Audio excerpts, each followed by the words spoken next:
বাজারে ড্রেসিং করা মুরগি খাওয়া যাবে কিনা, মহিলাদের হায়েজের সময় কি কোরআন তেলাওয়াত করতে পারবে, নবী সাল্লাল্লাহু আলাইহি সাল্লামকে মৃত বলা কি গুনাহ, গীবতের গুনাহ থেকে মুক্তির উপায় কি, একই গুনাহ বারবার হয়ে গেলে করণীয় কি। মহিলারা বাড়িতে নামাজের বিছানা নামাজ পড়ে অনেক সময় বিছানার কর্নার ভাঁজ করে রাখে, তা না হলে শয়তান নাকি দাঁড়িয়ে যায় বিছানায়, কোরআন সুন্নাহ ভিত্তিক কতটুকু সঠিক কথাটি। টি শার্ট পরে কি নামাজ পড়া যাবে, কোরআন শরীফ তেলাওয়াত করার সময় দুই পা গুটিয়ে বসে তেলাওয়াত করতে পারবো কিনা, দোয়া আয়াতুল কুরসি তিনকুল ইত্যাদি পাঠ করলে আউযুবিল্লাহি বিসমিল্লাহ না পড়লে গুনাহ হবে কিনা, ইন্না লিল্লাহ কোন সময় বলতে হয় দয়া করে আলোচনা করলে ভালো হয়, মেয়েরা কি নার্সিং করতে পারবে, বাড়িতে ফরজ নামাজ পড়লে একামত দিতে হবে কি।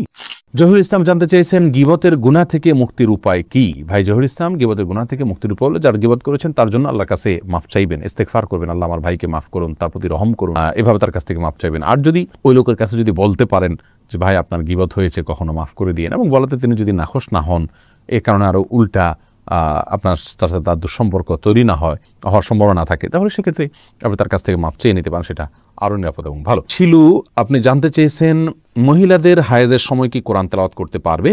বনশিলু, এটা নিয়ে ওলামা একরামের মধ্যে মতো পার্থক্য রয়েছে। অনেক ওলামাগণ বলেছেন কোরআন তেলাওয়াত মাসিক অবস্থায় মা বোনরা করতে পারবেন, কারণ কোরআনে কারীমের এই রাসূল করিম সাল্লাল্লাহু আলাইহি ওয়াসাল্লামের হাদিসের কোথাও স্পষ্ট করে নিষেধাজ্ঞা বর্ণিত হয়নি। মহিলা সাহাবীরা অনেকেই ছিলেন, কিন্তু কোনো জায়গায় নবী সাল্লাল্লাহু আলাইহি ওয়াসাল্লাম নিষেধ করেছেন স্পষ্টভাবে, এটা জানা যায়নি। হায়েজ অবস্থায় মাসিক অবস্থায় তাওয়াফ করতে পারবেন না, এবং কোরআন স্পর্শ করতে পারবেন না, সালাত পড়তে পারবেন না, সিয়াম পড়তে পারবেন না, এর বাইরে স্বামী স্ত্রীর সহবাস করতে পারবেন না, আর সব কিছু করতে পারবেন, কারণ নিষেধ নেই। আবার এর বিপরীতে কোনো কোনো আসার দ্বারা নিষেধাজ্ঞার প্রমাণ করে থাকেন অনেক ওলামা একরাম, তারা বলেন যে পড়া যাবে না। এই মতটা বরং জমহুরের মত, অর্থাৎ পড়া যাবে না। তো এই জন্য না পড়ে আপনি যদি তেলাওয়াত শুনেন সেটা হবে সবচেয়ে নিরাপদ। আর যদি আপনি হাফেজা হন, হিফজের ছাত্রী হন, অথবা কোরআন মুখস্থ আছে আপনার, সে অংশ ভুলে যাবেন মনে হয়, যদি আপনি নিয়মিত এভাবে আপনার পিরিয়ডের সময়টা বাদ দেন, তাহলে সেক্ষেত্রে আপনার জন্য বিশেষ ওজরের কারণে জায়েজ হতে পারে, ইনশাআল্লাহ বিদিনা। কিন্তু নিরাপদ হলো না তেলাওয়াত করে এই টাইমটাতে শোনা, যদিও দলিলের দিক থেকে বেশি শক্তিশালী মনে হয় প্রথম মতটাকে, কিন্তু নিরাপদ হলো দ্বিতীয় মতটা, বিধায় না তেলাওয়াত করে শোনাটাই উচিত এবং বেশি উত্তম। জান্নাত জাহান আপনি প্রশ্ন করেছেন কোরআন শরীফ তেলাওয়াত করার সময় দুই পা গুটিয়ে বসে তেলাওয়াত করতে পারবো কিনা। পারবেন, কোনো অসুবিধা নেই। কোরআন শরীফ তেলাওয়াত করার সময় আপনাকে দোজানো হয়ে মাটি সালাতের সময় যেভাবে বসেন সেভাবে বসতে হবে এমন কোনো শর্ত নাই। আপনি ইচ্ছা করলে আসন দিয়ে বসতে পারেন বা অন্য কোনোভাবে বসতে পারেন, অসুবিধা নাই। কোরআনের প্রতি অসম্মান প্রদর্শন না হয় এরকম কিছু হলেই চলবে ইচ্ছাকৃতভাবে, কিন্তু আপনি আরাম করে বসাতে কোনো সমস্যা নাই, কোরআন থেকে কোথাও নিষেধ করা হয়নি। গুলশান আশা আপনি জানতে চেয়েছেন নবী সাল্লাল্লাহু আলাইহি সাল্লামকে মৃত বলা কি গুনাহ। বোন গুলশান, রাসূল করিম সাল্লাল্লাহু আলাইহি সাল্লামকে মৃত বলা এটা গুনাহ নয়।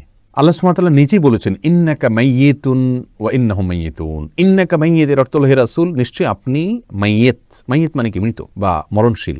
তো নবী সাল্লাল্লাহু আলাইহি সাল্লামকে আল্লাহ সুবহানাহু ওয়া তাআলা যদি মরণশীল বলতে পারেন, মাইয়িত বলতে পারেন, তো আমরা মৃত বলতে অসুবিধা কোথায়? হ্যাঁ, আম্বিয়া আলাইহিমুস সালাতু ওয়াস সালাম তারা আলমে বারজাখে বিশেষ হায়াত উপভোগ করেন, যেটা একেবারে আমাদের মতো স্বাভাবিক জীবন যাপন করা বা স্বাভাবিক জীবন আপনার স্বাভাবিকভাবে আমরা যে জীবন যাপন করি দুনিয়াতে সেরকম জীবন যাপন না, একটা বিশেষ হায়াত তারা উপভোগ করেন।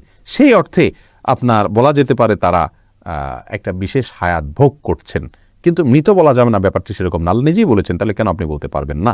আর তাছাড়া তারা মৃত্যুবরণ করেছেন, অতএব তাদেরকে মৃত্যুবরণ না করলে আমরা কবরের নিচে কেন রেখে দিলাম? এরপরে প্রশ্ন হলো কালিমউদ্দিন, আপনি জানতে চেয়েছেন একই গুনাহ বারবার হয়ে গেলে করণীয় কি। ভাই কালিমউদ্দিন, একই গুনাহ বারবার হয়ে গেলে আপনি কি করবেন? একই হাত যদি আপনার বারবার কাটা যায় আপনি কি করবেন? বারবার ব্যান্ডেজ করবেন। একইভাবে একই গুনাহ বারবার হলে বারবার তওবা করবেন। মনে রাখবেন আল্লাহ সুবহানাহু ওয়া তাআলার গুণবাচক নাম তাওয়াব। তাওয়াব শব্দের অর্থ আর তায়েব শব্দের অর্থ এক না। তায়েব তো যিনি তওবা করছেন তিনি, তাওয়াব বলা হয় যিনি তওবা বারবার কবুল করেন, বারবার তো বান্দার তওবা কবুল করেন, তাকে তাওয়াব বলা হয়। এই জন্য যতবার অপরাধ হবে, গুনাহ হবে, ততবার আমাদের আল্লাহর দিকে ধাবিত হইতে হবে এবং তওবা করে আল্লাহর কাছ থেকে মাপ চেয়ে নিতে হবে। আল্লাহ তাআলা আমাদের সেই তৌফিক দান করুন। তিতাস আপনি জানতেছেন মাসনুন দোয়া আয়াতুল কুরসি তিনকুল ইত্যাদি পাঠ করলে আউযুবিল্লাহি বিসমিল্লাহ না পড়লে গুনাহ হবে কিনা। ভাই ফারুক, মাসনুন দোয়ার শুরুতে আউযুবিল্লাহি বিসমিল্লাহ পড়ার দরকার নেই, কারণ দোয়াগুলাই হলো আল্লাহর জিকির। সরাসরি আউযুবিল্লাহি বিসমিল্লাহ বলার উদ্দেশ্য আল্লাহ জিকির করা। তাছাড়া কোরআন হাদিসে কোথাও আমাদেরকে দোয়াগুলোর আগে বিসমিল্লাহ পড়ার কথা বলা হয়নি, আউযুবিল্লাহর কথা বলা হয়নি। আল্লাহ সুবহানাহু ওয়া তাআলা এরকম নির্দেশ করেন, রাসূল সাল্লাল্লাহু আলাইহি ওয়াসাল্লাম করেননি। কোরআনের ব্যাপারে শুধু বলা হয়েছে, আল্লাহ সুবহানাহু ওয়া তাআলা বলেছেন ওয়া ইযা ক্রাআতাল কুরআন ফাস্তাইজ বিল্লাহি মিনাশ শাইতানির রাজিম। যখন কোরআন পড়বে তখন আউযুবিল্লাহি মিনাশ শাইতানির রাজিম পড়ে নেবে। আর নবী সাল্লাল্লাহু আলাইহি ওয়াসাল্লাম প্রত্যেকটা সূরার আগে বিসমিল্লাহ পড়েছেন। সেই হিসাবে আমরা সূরার আগে যখন পড়বো তখন বিসমিল্লাহ পড়বো, আর তেলাওয়াত যখন শুরু করব প্রথমে তখন আউযুবিল্লাহ পড়বো, এবং সূরা শুরু হলে বিসমিল্লাহও পড়বো। আর যদি সূরা শুরু না হয় মাঝখানে হয় তাহলে শুধু আউযুবিল্লাহ পড়বো, যেহেতু শুধু আউযুবিল্লাহ করার নির্দেশ করা হয়েছে। কিন্তু জিকির আজকার শুরুতে আউযুবিল্লাহি বিসমিল্লাহ পড়ার কথা বলা হয়নি, দুরূদের শুরুতে বলা হয়নি, বিধায় আমরা সেগুলো পড়বো না।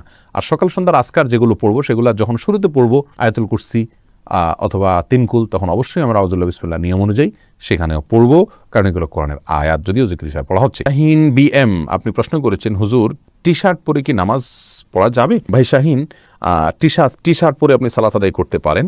তো মনে রাখবেন, সালাত আদায়ের ক্ষেত্রে মৌলিক নির্দেশনা আল্লাহ সুবহানাহু ওয়া তাআলা বলেছেন, ইয়া আইয়ুহাল্লাযীনা আমানু খুযু যিনাতাকুম ইনদা কুল্লি মাসজিদ। হে ঈমানদারেরা, প্রত্যেক সালাতের সময় তোমরা সুন্দর ভাবে সালাত আদায় করবে, সুন্দর পোশাক পরবে বা সুন্দর পোশাক পরবে।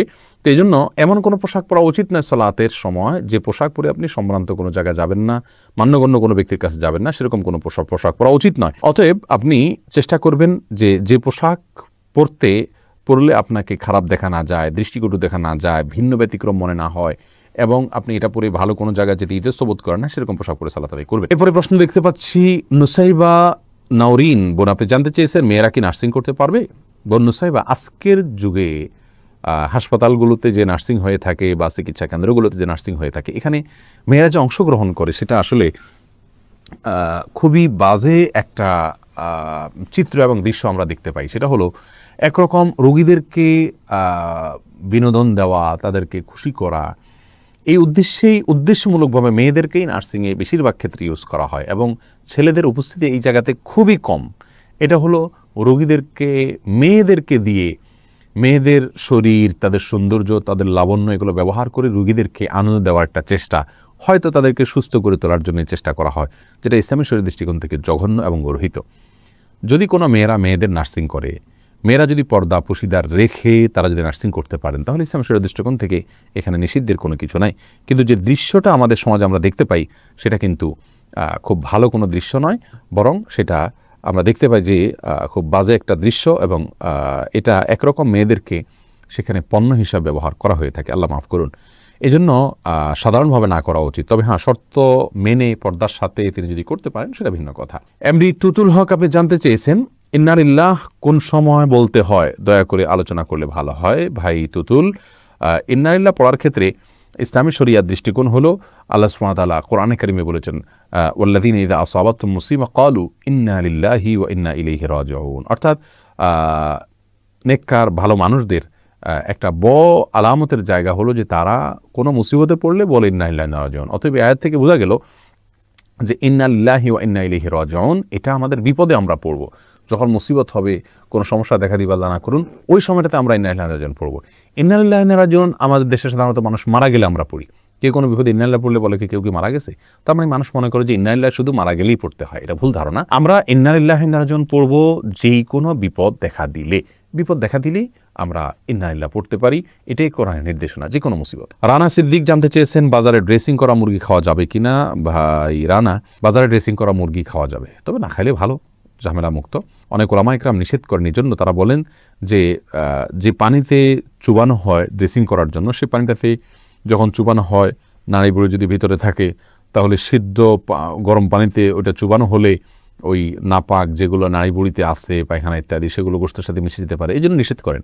আসলে এত অল্প সময়ের জন্য যে চুবানো হয়, কয়েক সেকেন্ডের জন্য, এত অল্প সময়ের মধ্যে ওই নাপাকি এটা গোশত পর্যন্ত পৌঁছায় না, যার কারণে গোশতের মধ্যে কোনো দুর্গন্ধ আমরা দেখি না, স্বাদটাও নাপাকের আসে না, কোনো আলামতও আসে না, যার কারণে এটাকে আমরা হারাম মনে করি না। তারপরেও যেহেতু আমাদের ইখতিলাফ আছে, মতপার্থক্য আছে, যদি এটা অ্যাভয়েড করা যায়, বিকল্প পন্থা করা যায়, সেটা বেশি ভালো। বুলবুল তানিম আপনি জানতে চেয়েছেন, মহিলারা বাড়িতে নামাজ পড়ে, অনেক সময় বিছানার কর্নার ভাঁজ করে রাখে, তা না হলে শয়তান নাকি দাঁড়িয়ে যায় বিছানায়, কোরআন সুন্নাহ ভিত্তিক কতটুকু সঠিক কথাটি?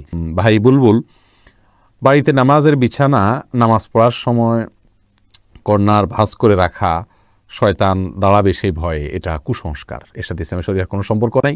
কোরআন হাদিসে কোথাও বলা হয়নি যে কেউ সালাতের জন্য দাঁড়ালে তার জানামাজটা যদি বড় হয় তার কোনায় শয়তান দাঁড়াবে, এরকম কোনো কথা নেই। জামাতবদ্ধ সালাতে পুরুষরা যখন পাশাপাশি দাঁড়িয়ে সালাত আদায় করবেন, তখন কাতারের মধ্যখানে যদি ফাঁকা থাকে সেখানে শয়তান দাঁড়ায়, এটা হাদিস দ্বারা বোঝা যায়। এজন্য মানে নির্দেশ করা হয়, ওয়ালা তাদাউল ফুরুজাত লিশায়াতিন, অর্থাৎ শয়তানের জন্য কোনো মাঝখানে ফাঁকা জায়গা রাখবে না। কিন্তু জায়নামাজের বা মুসাল্লার কোনাকাঞ্চিতে শয়তান দাঁড়ায়, এরকম কোনো কথা ইসলামের শরিয়ার কোথাও নাই, কোরআন হাদিসের কোথাও বলা হয়নি, বিধায় এটি ভিত্তিহীন কথা।